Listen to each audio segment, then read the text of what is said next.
keeping kids safe online. That's been the big push by lawmakers, and they've gotten one step closer to that goal. The Senate is expected to pass the bipartisan Kids Online Safety Act, requiring big tech companies to implement privacy settings for young users, along with tools for parents to monitor their kids' online presence. Tennessee Senator Marsha Blackburn helped introduce the bill last spring, and she joins us now. Senator Blackburn, always great to have you on the show. So tell us how this bill works and how you're able to protect children without, limiting other people's access to what they want to see online. Absolutely. This bill is safety by design.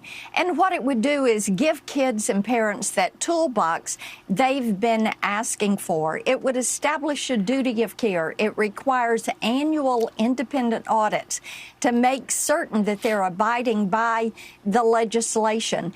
It also would give a portal where parents and teens can report bad actors that are in the system, because, Rachel, we know that our children are being flooded with information on cyberbullying, eating disorders, depression, self-harm. They're meeting pedophiles. They're meeting drug dealers.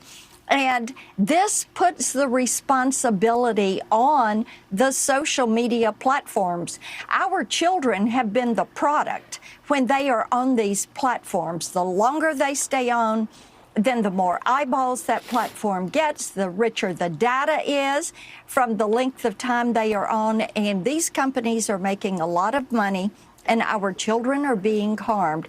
And this is why 62 senators have joined Senator Blumenthal and I in saying it is time to pass this legislation for putting in place protections for kids in the virtual space. Yeah, well, there's no question that groomers and really bad actors are using social media to get to our kids. Social media has been, the executives have been really behind the ball, I think, for what the reasons that you laid out, the profit reasons, obviously.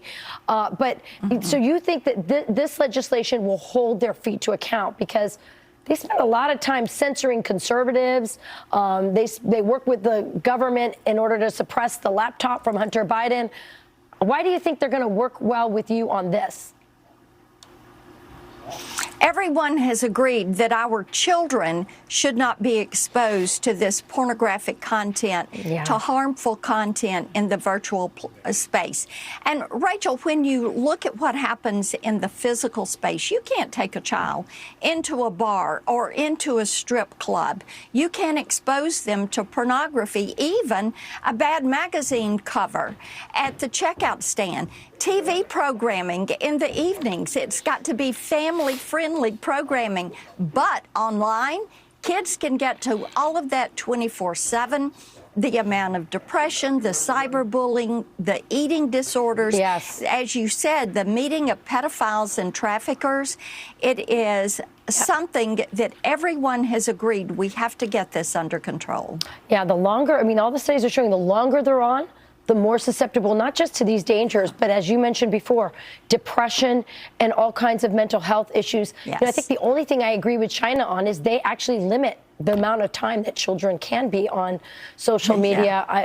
I don't want to go that route, but maybe. It's getting insane. Well, I'm really glad that you've had this legislation. It now goes to the House. Do you have enough support in the House? We are certain that we're going to get it through the House quickly, because we've got over 200 groups and organizations that have worked with us that say it is time to protect our children in the virtual space just as we do in the physical space. Yeah. Well, the average age that a child sees pornography online is 10 years old. We have a problem on our hands. This is grooming, and this is very bad for society. Senator Blackburn, thanks for being at the forefront of this. Really appreciate and love seeing you. Good to see you. Thank you.